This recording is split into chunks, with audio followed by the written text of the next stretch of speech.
దాని మూలంగా సార్ ఇచ్చిన ప్రేరణతోటి సార్కి స్పోర్ట్స్ ఎంకరేజ్ చేయాలని చాలా కోరిక, సార్కి పిల్లలు చదువుకున్నారని చాలా కోరిక.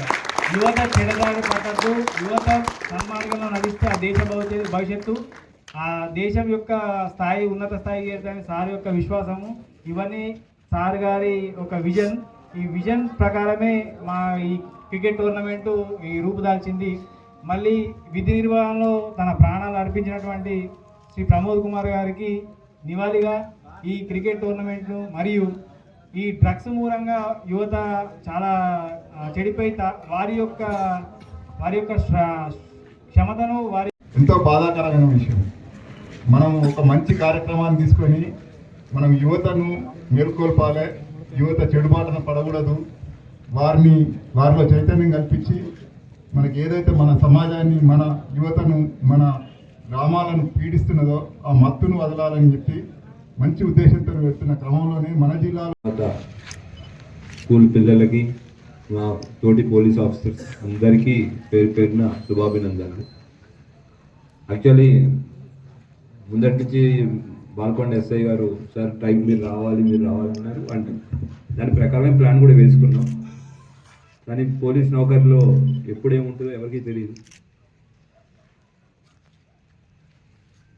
ఈసారి మొత్తం ఫైనల్ మ్యాచ్కి వద్దామనే ప్లాన్లో ఉంటే అనుకోకుండా స్వప్న అనే కానిస్టేబుల్ పైన జరిగిన దాడిలో, ఒక వారం రోజుల క్రితం జరిగిన దాడిలో స్వప్న అనే కానిస్టేబుల్ హాస్పిటల్లో ఉండేది. నిన్న రాత్రే చనిపోవడం జరిగింది. ఇవాళ మళ్ళీ అమ్మాయి దేశం డెవలప్మెంట్ ఉంటేనే ఏమన్నా. ఇప్పుడు గవర్నమెంట్ ఈ డ్రగ్స్ గురించి కానీ లేదంటే హాస్పిటల్స్ మీద కానీ పెట్టే ఖర్చు ఈ డ్రగ్స్ లేకపోతే పెట్టకుండా మంచి రోడ్లు వేసుకోవచ్చు కదా అందరికీ, లేదంటే మంచి స్కూల్ కట్టుకోవచ్చు, మంచి గ్రౌండ్స్ కట్టచ్చు. ఆ డబ్బులని ఆడిపోతున్నాయి. ఈ డ్రగ్ అడిక్ట్స్కి హాస్పిటల్స్ కట్టాలా, డాక్టర్స్ పెట్టాలా, స్పెషల్ ఫోర్సెస్ అని మాకు వాళ్ళ టెస్టింగ్ కిట్లని ఇవన్నీ ఎన్నో వందల కోట్లు ఖర్చు అవుతుంది. ఇవన్నీ మనం చేసుకోకూడదు. ఇవన్నీ ఆపాలి అంటే డ్రగ్స్ దూరంగా మనం మిగతా వాళ్ళని ఎవరు వెళ్ళకుండా చూసుకోవాలి. స్పోర్ట్స్ నేర్పించేది వన్ ఇంపార్టెంట్ థింగ్ ఏం నేర్పిస్తుంది అంటే స్పోర్ట్స్ ఓటమి గెలుపు నేర్పిస్తుంది. క్రికెట్ ఆడేవాళ్ళు వాళ్ళు ఓడిపోయాం క్రికెట్ అని మరి క్రికెట్ ఆడడం మానేస్తాం లేదు, గెలిచాం కానీ మళ్ళీ ఆడడం మానేస్తాం లేదు కదా, కంటిన్యూస్ చేస్తూనే ఉంటాం. ఇవాళ ఓడిపోయామంటే అరే రేపు ఇవాళ అవుట్ అయ్యానంటే రేపు అట్లా కాదు ఇంకా బాగా ఆడాలి. ఇవాళ సిక్స్లు కొట్టించుకున్నట్టే బౌలింగ్లో పోరాటంలో క్రియాశీల భాగస్వామిని అవుతానని నేను డ్రగ్స్ రహిత జీవన శైలిని అనుసరిస్తూ నాతో పాటు ఏ ఒక్కరూ డ్రగ్స్ బారిన పడకుండా ఉండడానికి కృషి చేస్తానని డ్రగ్స్ అమ్మకం, కొనుగోలు మరియు అక్రమ రవాణా చేసే వ్యక్తుల సమాచారాన్ని సంబంధిత అధికారులకు తెలియజేస్తానని నేను డ్రగ్స్ రహిత సమాజమే లక్ష్యంగా సాగుతున్న తెలంగాణ ప్రభుత్వ సంకల్పంలో భాగస్వామిని అవుతానని ప్రతిజ్ఞ చేయుచున్నాను. జై హింద్. తోటి ఆఫీసర్ ఈ డ్రగ్స్ని ఎదురిస్తూ డ్రగ్స్ స్మగ్లర్స్ని పట్టుకునే క్రమంలో ఘోరంగా ఇంజూరీ అయి చనిపోయారు. సో దాని గురించి మేము అక్కడ వెళ్ళాల్సి వచ్చింది, దానివల్ల నాకు లేట్ అయింది.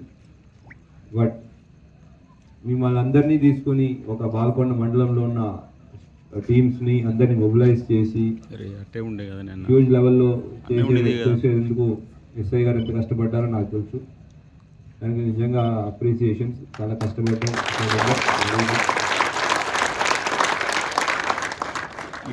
అయితే ఫస్ట్ ఈ స్పోర్ట్స్ అందరూ చూసాడు, అందరికీ కోవిడ్ తెలుసు కదా. ఎంతమంది మాస్క్ వేసుకున్నారు? అందరూ వేసుకున్నారు. మరి హెల్మెట్ ఎవరు వేసుకున్నారు? సరే, కోవిడ్ టైంలో నిజామాబాద్ జిల్లా మొత్తం మీద 200 మంది చనిపోయారు. ఎంతమంది? 200 మంది. 2023లో యాక్సిడెంట్లో 24లో అంటే సల్మాన్ ఖాన్ చంపితే మేము 100 కోట్లు ఇస్తాం, 10 కోట్లు ఇస్తాం. వాడి దగ్గర అంబానీయా? వాడి దగ్గర డబ్బులు ఎక్కడి నుంచి వచ్చింది? వాడి దగ్గర అంబానీయా, అదానియా, జమీందారా వాడు? ఈ బిష్నోయ్ గ్యాంగ్, ఈ లారెన్స్ బిష్నోయ్ అనే వాడిని పాకిస్తాన్ ISI ఇన్స్టాల్ చేసింది. ఎందుకు అంటే ఈ బిష్నోయ్ గ్యాంగ్ అఫీమ్ నెట్వర్క్ మొత్తం ఇండియా వైడ్ కంట్రోల్ చేస్తుంది. ఈవెన్ డ్రగ్స్ కూడా ఫుల్ డ్రోన్స్తో డ్రాప్ చేస్తున్నారు. India Pakistan border, India Bangladesh border, India Nepal border. ఎందుకు డ్రాప్ చేయాల్సినంత అవసరం ఎందుకు అంటే మన యువతని వాళ్ళు టార్గెట్ చేస్తారు.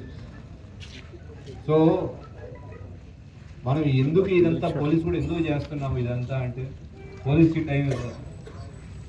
టైం ఎక్కువైంది, లేదంటే ఏ పనులు లేక కాదు, మాకు కావాల్సినంత పనులు ఉన్నాయి. ఓన్లీ థింగ్ ఏంటి అంటే మన యువతను మనం కాపాడుకోవాల్సిన బాధ్యత మన పైన ఉంది.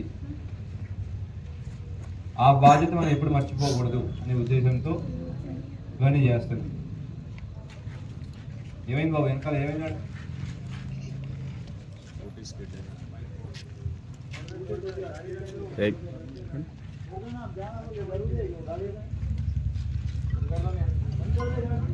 మీ బాలకొండేస్తే ఫ్రెండ్లీ పోలీసింగే కాదు, అది ఇంకో రూపం కూడా ఉంది.